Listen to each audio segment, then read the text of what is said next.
സുഹൃത്തുക്കളെ, ഞാൻ ഹനീഫ കൊച്ചനൂർ. ഞാനിവിടെ എൻ്റെ ഒരു കഥ അവതരിപ്പിക്കുകയാണ്. ബാധ്യതകൾ എന്നാണ് കഥയുടെ പേര്.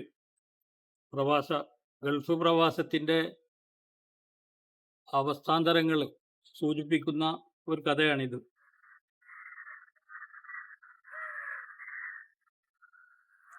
30 വർഷത്തിലേറെയായി അയാൾ ഗൾഫിലായിട്ട്.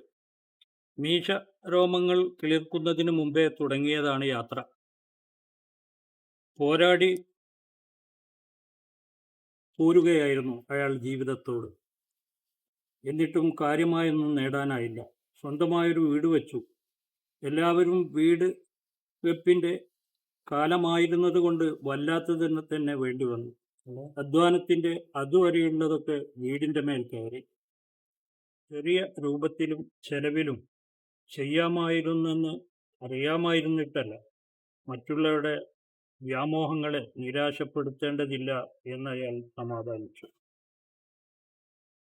പൊന്നും മുതലും അതോടനുബന്ധിച്ചുള്ള സർവ്വവിധ ആർഭാടങ്ങളോടെ 2 പെൺമക്കളെ കെട്ടിച്ചയച്ചപ്പോഴേക്ക് അയാൾ കടക്കാരനായി.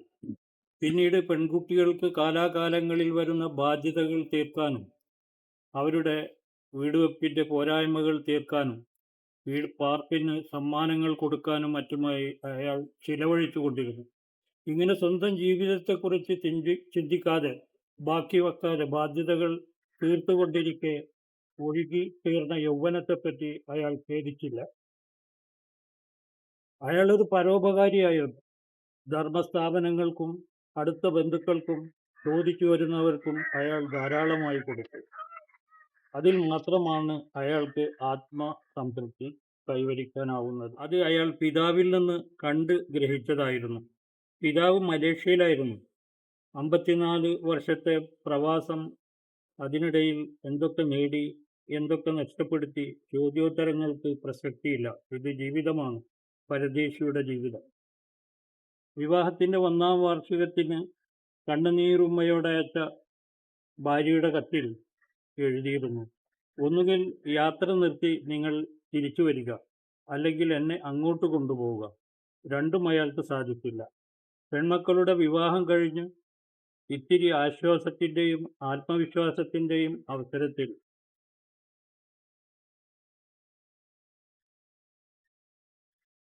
തിരിച്ചു പോകണമെന്ന് അയാൾ നിശ്ചയിച്ചു. അതിൻ്റെ ഒരുക്കങ്ങൾക്കിടയിൽ അത്യാഹ്ലാദത്തിലായിരുന്നു അയാൾ. അപ്പോൾ ഭാര്യയുടെ കത്ത് വന്നു.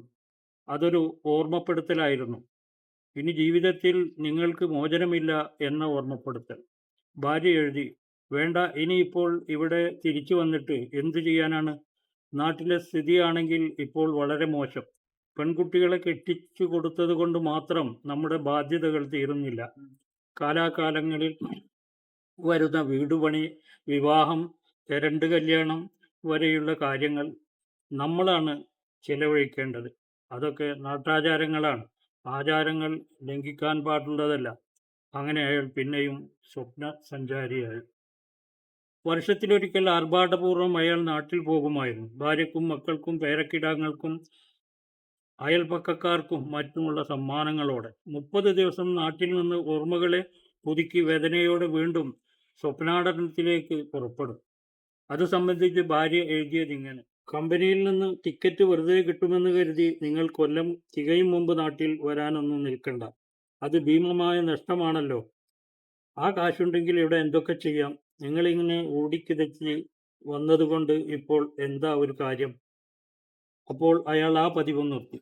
ലീവ് സാലറിയും ടിക്കറ്റിൻ്റെ പൈസയും കൂട്ടി വലിയൊരു സംഖ്യ നാട്ടിലേക്ക് അയച്ചപ്പോൾ ഭാര്യയ്ക്ക് സമാധാനമായി. സന്തോഷം കൊണ്ടവൾ മതിമറന്നിട്ടുണ്ടാവണം. ബന്ധങ്ങളുടെ പവിത്രമായ സൂക്ഷിപ്പ് പാത്രങ്ങൾക്ക് ഓട്ട വന്നുവോ എന്തോ അയാൾ ചിന്തിച്ചു.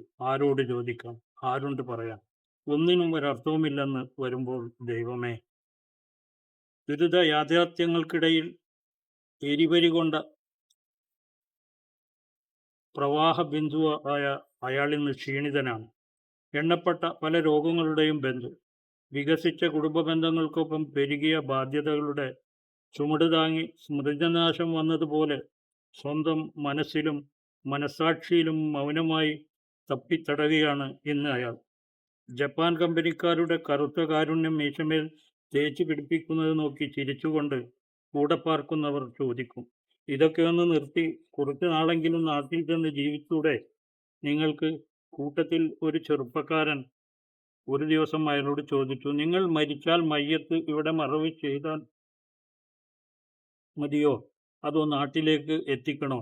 നേരത്തെ പറഞ്ഞു വെച്ചാൽ കൂടെ താമസിക്കുന്നവർക്ക് ബുദ്ധിമുട്ടാവുകയില്ല. ഇത് കേട്ട് റൂമിലുള്ളവരെല്ലാം അയാളുടെ സാന്നിധ്യത്തിൽ പൊട്ടിച്ചിരിച്ചു. രോഗിയും നിസ്സഹായനുമായ അയാളിപ്പോൾ വല്ലാതെ വേദനിച്ചു. കമ്പനിയിൽ കൂടെ ജോലി ചെയ്യുന്നവരിൽ നിന്നും ചില കുത്തുവാക്കുകൾ കേട്ട് തുടങ്ങിയിരുന്നു. ഒന്ന് പോ മനുഷ്യ, നാട്ടിൽ പോയി മരിക്കുന്നതിന് മുമ്പ് 10 ദിവസമെങ്കിലും കൊട്ടാരം പോലെ ഉണ്ടാക്കി വെച്ച ആ വീട്ടിൽ സ്വസ്ഥമായൊന്ന് ജീവിച്ചിട്ട് മരിക്കാൻ നോക്ക്. ഇവിടെ നിന്ന് ഒരുപാട് മാന്തിയില്ലേ, ഇനി മറ്റുള്ളവർക്ക് ചാൻസ് കൊടുക്ക്. ഇങ്ങനെ ഓരോരുത്തരും ഓരോന്നും പറഞ്ഞ് പരിഹസിച്ചു കൊണ്ടിരിക്കെ പരിപൂർണ മനസ്സോടെ അല്ലെങ്കിലും തിരിച്ചു പോകാൻ തന്നെ അയാൾ നിശ്ചയിച്ചു. അന്നൊരു വ്യാഴാഴ്ചയായിരുന്നു. ആ പ്രഖ്യാപനം ആഘോഷിക്കുന്നതിന് വേണ്ടി പിറ്റേന്ന് വെള്ളിയാഴ്ച റൂമിലുള്ളവർ ബിരിയാണി വെച്ചു.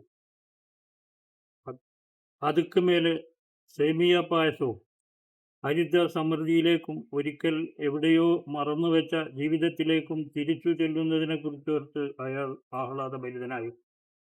1-2 രാത്രിയിൽ അയാൾക്ക് ഉറക്കം വന്നില്ല. തിരിച്ചുപോക്കിന്റെ ഒരുക്കങ്ങൾ തകൃതിയായി നടന്നുകൊണ്ടിരിക്കെ അപ്രതീക്ഷിതമായി അയാൾക്ക് നാട്ടിൽ നിന്ന് ഒരു കത്ത് കിട്ടി. പള്ളി പ്രസിഡന്റ് കുഞ്ഞഹമ്മദ് ഹാജിയുടേതായിരുന്നു കത്ത്. പള്ളി കമ്മിറ്റി ലെറ്റർ പാഡിൽ വലിയ അക്ഷരത്തിൽ എഴുതി അടിയിൽ സീല് വെച്ച് ഒപ്പിട്ട കത്ത്. ബഹുമാന്യരെ, പള്ളി കമ്മിറ്റിയിലെ എല്ലാവരും ഒത്തുസമ്മതിച്ചതിന്റെ അടിസ്ഥാനത്തിലാണ് ഞാൻ ഈ കത്തെഴുതുന്നത്. നമ്മളെ പള്ളിപ്പറമ്പിപ്പോൾ ഖബറ് കുത്താൻ സ്ഥലമില്ലാതായി.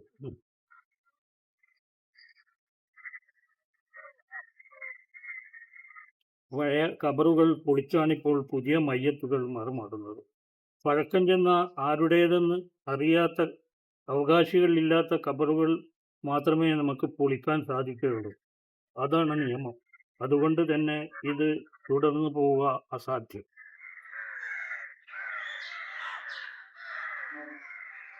തൊട്ടരികിൽ 1.5 ഏക്കറോളം വരുന്ന പറമ്പ് പള്ളിക്കാടിനായി തരാമെന്ന് അതിൻ്റെ ഉടമ പറയുന്നുണ്ട്. 10 സെന്റോ 20 സെന്റോ വാങ്ങിയിട്ട് കാര്യമില്ലല്ലോ, എത്രയെത്ര തലമുറകളെ മറമാടേണ്ടതാണ്.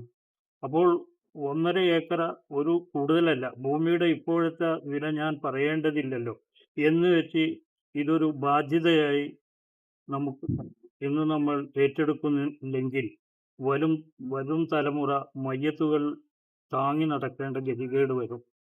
നിങ്ങളെപ്പോലത്തവരുടെ തുറന്ന മനസ്സും സഹകരണവുമാണ് ഇതിനാവശ്യം. 10 സെന്റിന്റെ വീതം സൗകര്യമുള്ളവരെ കൊണ്ട് എടുപ്പിക്കാനാണ് കമ്മിറ്റി തീരുമാനം.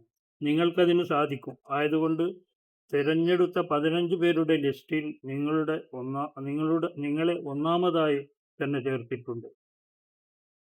കത്ത് പിന്നെയും വായിച്ചു. ആലോചിച്ചു, തിരിച്ചും മറിഞ്ഞും കിടന്നു. അയാൾ ഒരു തീരുമാനത്തിലെത്തി. അയാൾ തൻ്റെ കൃത്രിമപ്പല്ലുകൾ ഊരി എറിഞ്ഞിട്ട് കൂടെ പാർക്കുന്നവരോട് പറഞ്ഞു, ഞാൻ മരിച്ചാൽ എൻ്റെ മയ്യത്ത് ഇവിടെ മറമാടിയാൽ മതി. നാട്ടിലേക്ക് അയക്കണ്ട. അല്ലെങ്കിൽ തന്നെ ഒരു വൃദ്ധന്റെ ജഡം നാട്ടിലേക്ക് കെട്ടിയെടുത്തിട്ട് എന്തുണ്ട് കാര്യം? ഇത്രയും പറഞ്ഞിട്ടയാൾ ഉറക്കെ ചിരിച്ചു. മോണ കാട്ടിയുള്ള ചിരി.